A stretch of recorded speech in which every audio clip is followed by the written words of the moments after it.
million safety improvement project is about to go out for bid.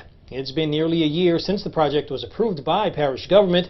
LCG leaders tell our News 10's Renee Allen they had to work on some details. Renee joins us live from LCG, where she got answers. Renee.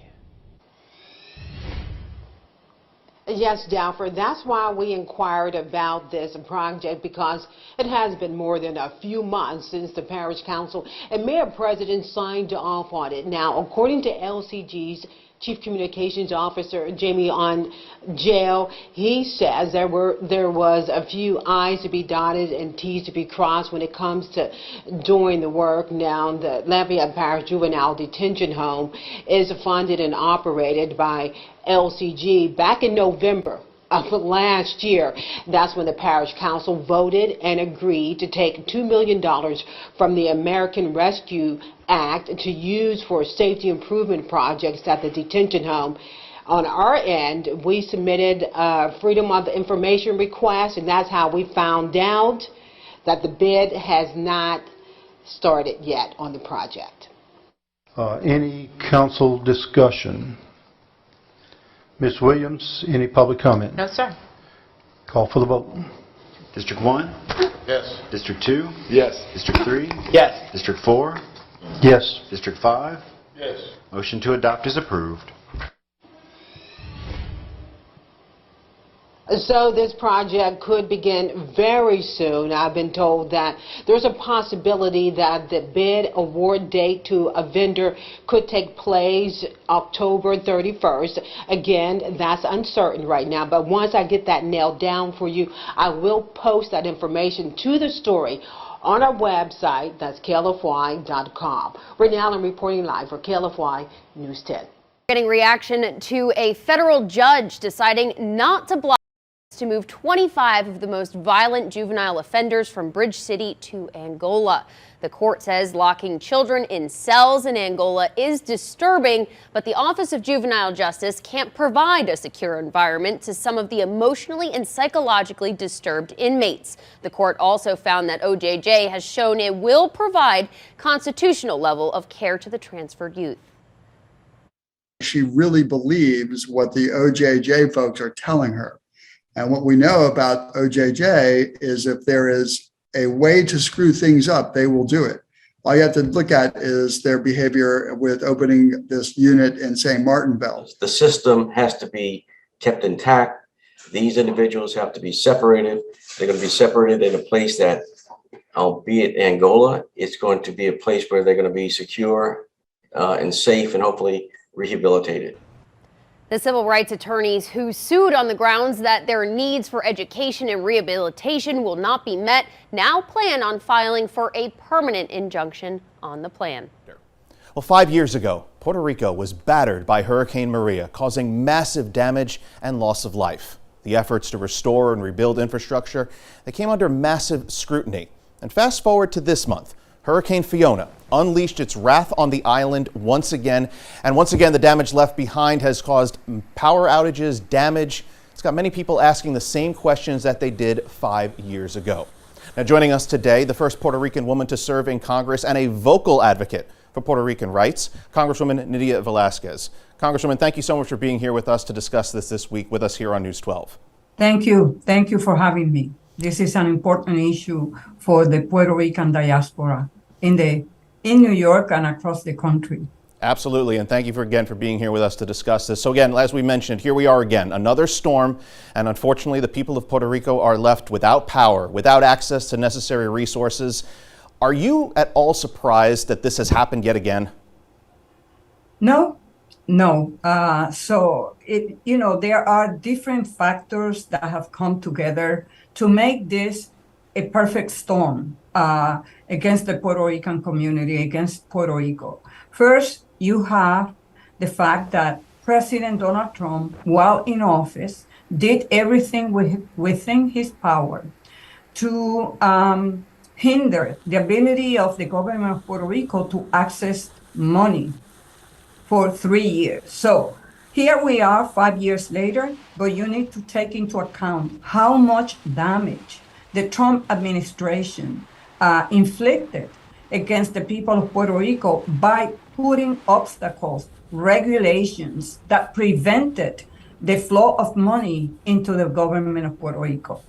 And then we have another problem, and that is the issue of public administration from the local government. Also, another issue that Puerto Rico is confronting, and that is a challenge, is that they have been working on debt restructuring. So they have been restructuring its public debt for the last 5 years. And the oversight board that is overseeing this process has imposed austerity measures that compounds the economic situation that Puerto Rico finds itself in. You know, all of those factors brought us, as you mentioned, to where we are today, and I want to talk about some of those with you. But in the immediate aftermath of Fiona, from what you've heard, from what you've experienced, what's the biggest issue that's facing Puerto Rico and the people there right now? A power grid that basically collapsed. Today, 70%. 5 days later, 70% of the island still do not have electricity, and they don't have water. So imagine for public hospitals in Puerto Rico not having electricity. It's a matter of death and life and death for the people of Puerto Rico. And right now, they're running out of gas and food. So this is it's a real crisis. The trauma, the emotional trauma, you know, people have been dealing with the lingering effects of Maria, and now to find themselves in this situation again, it affects the emotional, the health of Puerto Rico. It's just unbearable for them to deal with. The first 3 weeks of September have seen 3 more deaths in Department of Correction custody, and with it, more questions about the conditions at Rikers Island and what the future holds for the facility. Now, joining us right now is the City Council member for District 22, which includes Rikers Island, Councilmember Tiffany Caban. Tiffany, thank you so much for being here with us this week to discuss this. Thanks for having me. I really appreciate it. Of course. Now, look, you've been vocal on Twitter and in other outlets about the conditions at Rikers. You've called it a death chamber, a dungeon, and more. But what are your thoughts right now about the state of affairs at Rikers?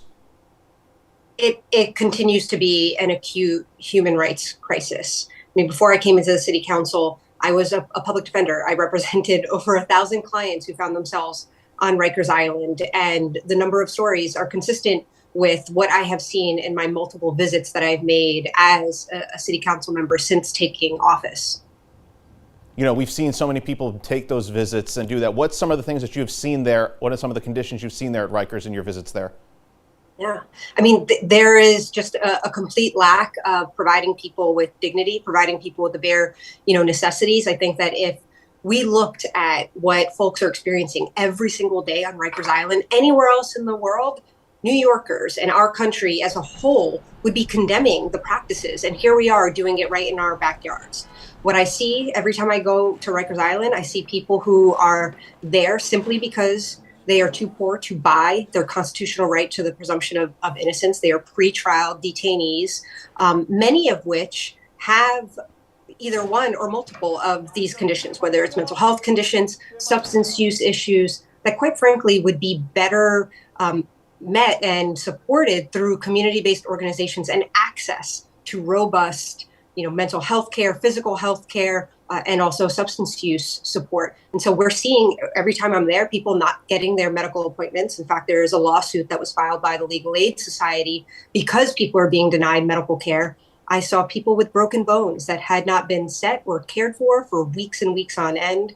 I saw somebody with a really awful rash from their waist up to their neck and their arms that had seen a dermatologist once 4 months before, was not treated again. You've seen everything runs the gamut from dental care being needed to people in acute mental health crisis who were self-harming but couldn't get regular access to mental health care. And we're also seeing the inability to be able to access things like soap.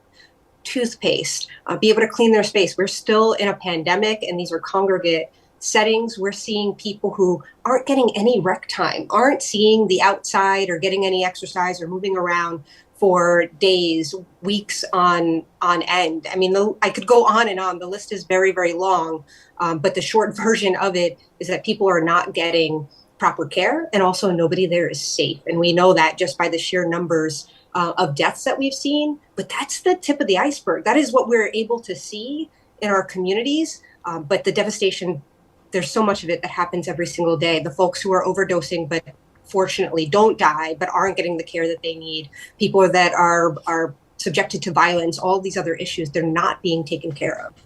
So, Councilmember, what's the solution to all of this? Do we talk about things like, do we need to correct a staffing issue, or maybe solitary confinement? Does that need to be ended? What would you like to see done?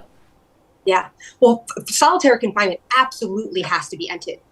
It is, been named by human rights organizations, the United Nations, as a torture practice, plain and simple. And you either care about outcomes or you don't, right? If we want to reduce the violence in our jails, we have to look at what science, at what data, at what research says works. And the conditions that people are placed under in solitary confinement don't do anything to reduce violence. They exacerbate the actual causes of violence. Whereas we know it is scientifically proven that meaningful out of cell time, that adequate mental health care and physical health care are all things that reduce violence. The other thing is that there is no substitute for decarceration, right? We need to get people off of the island so that they can get the proper care that they need. Rikers Island is a jail. People are there pre-trial detainees. They have not been found guilty or convicted of anything unless they've been convicted of a misdemeanor, a low-level offense. And so many of the folks there that are there for those reasons, those are offenses that are born out of poverty, out of mental health, out of substance use. And so they're serving, several weeks long sentences, several months long sentences, up to a year, where the reality is that it would cost less and people would be treated with dignity and get the kind of care they need outside of a jail setting. And we should be creating that public health infrastructure outside of our jails. And then the third thing that we really have to address is complete and gross negligent mismanagement from the top down. There has to be responsibility for the fact that corrections officers still aren't showing up to work at the rates that they should be, and that the staff and the operations aren't being managed in a manner to reduce violence, and again, make sure that folks are getting the care and the programming that they are entitled to when they are in Department of Corrections custody. Well, I know the efforts and the rallies are going to be going on and underway as far as trying to improve the conditions there. We're going to continue to keep everybody up to date on what's happening with that. Before we go, I want to ask you one more thing, and that is about something you announced earlier this month, your 10 steps to a more affordable New York City. Can you tell us a little bit more about how this would impact the current housing crisis here in the 5 boroughs? Yes. I mean, there's no doubt about the fact that we have a housing crisis, and the people who are being hurt the most, burdened the most by it, are folks who are experiencing the most housing precarity. It's our homeless population. It's, people that are low income, fall below the poverty line, but also the city is getting less and less livable for working class folks as well. And so we need to take a multifaceted approach to our housing crisis. Yes, we need to build housing. We need to create more stock so that there's more availability. But also we need to pass legislation that is going to support and protect tenants and keep them in their homes. Councilmember Tiffany Caban, thank you so much for being here with us this week to discuss this with us. Thank you so much. Really appreciate you. You got it. All right, everybody. This past week, another inmate died while in custody at a city jail facility after jumping into the water from the barge in the Bronx. And this coming week, the City Council is holding a hearing on conditions at Rikers and other facilities, including the use of solitary confinement. Now, council members want it banned altogether, but the mayor says he's not too sure about that. So what the City Council is saying, if someone slashes someone in jail, you do nothing with them. You leave them in that same population. Well, if they believe that, then tell me don't arrest anyone for slashing someone on the street. I mean, you can't have it both ways. Correction Commissioner Molina joins us now to discuss the issue a little more. Mayor Adams there saying if someone attacks a correction officer or an inmate inside of Rikers, well, they have to be put in a separate housing unit. You're not calling it solitary confinement, but council members are saying no matter what you call it, they think it's solitary confinement when you lock inmates away for several hours a day. Yeah, well, they are incorrect, right? So where we put persons that commit serious violence against other detainees or staff, we put them in enhanced supervisionary housing, which is a restrictive housing. So when someone commits an act of violence, we have to separate that person from general population to keep people safe. And that's the way you run a humane jail system. And I guess the issue is, how many hours a day are they locked away from the other population if they commit a serious infraction? And what sort of services are they getting? So they get the same services, right? So they're removed from the general population housing unit. They're sent to a restrictive housing unit where they receive 7 hours a day out of cell. Sometimes that out of cell time could be higher. They receive programming, which they're not required to participate in, but we try to encourage them to do so. They still have access to medical care, faith-based services, and other legal services that they're required to have. I guess council members, the public advocate and the comptroller all saying, you know, they disagree with you about that terminology of solitary confinement and what's going on. That hearing will be held on Wednesday. Will you be testifying in person there? Yes, I'll be at the hearing in person. So will Dr. Jim Austin, our classification and restrictive housing consultant, that's working with us with the monitor in order to come up with a restrictive housing model that the federal monitor deems is appropriate for our jail system. Let's talk very quickly about the situation with deaths on Rikers or other facilities, because people are very concerned. I know the correction department says 14 people have died in facilities so far this year. Others are saying it's 15 because one person was released, sent to the hospital, and died. What is going on there? What's the reason for these deaths inside of your facilities? So I can't speak to the details of the deaths because they're currently under investigation by the Attorney General's office. But I'll say that we do a review of these situations. We try to mitigate against people harming themselves. But we have to understand that we have a lot of individuals that come into our system that have pre-existing health conditions, as well as addiction to substance abuse, right? And so it's a very challenging population. So we do know some are suicides and some are overdose deaths. Let's take if we can put up that full frame again, those numbers that we had. I want to take a look at violence on Rikers or in city facilities there. So we see slashings year to date, they're up. It looks like, is that 36% compared to last year. So slashings are up overall. I mean, and that's a concern that inmates are still being very violent and injuring each other and perhaps staff members. Yeah, so what I'll tell you is when I was there in March of this year, RNDC, which is our young adult facility, was the most violent facility on the island. We introduced a violence introduction plan to that facility, which was based on security, faith-based initiatives, credible messengers. And if you look at August's numbers compared to March, they're down 83%. And that's in the younger facilities. That's in the but overall, you still have an issue. Yeah, so in May of this year, we had actually a 44% decrease because of the impact of reducing violence at RNDC. We saw a decrease of about 3% in June. In July, we experienced a spike because our violence interruption plan, we're now dealing with grown adults that are gang affiliated.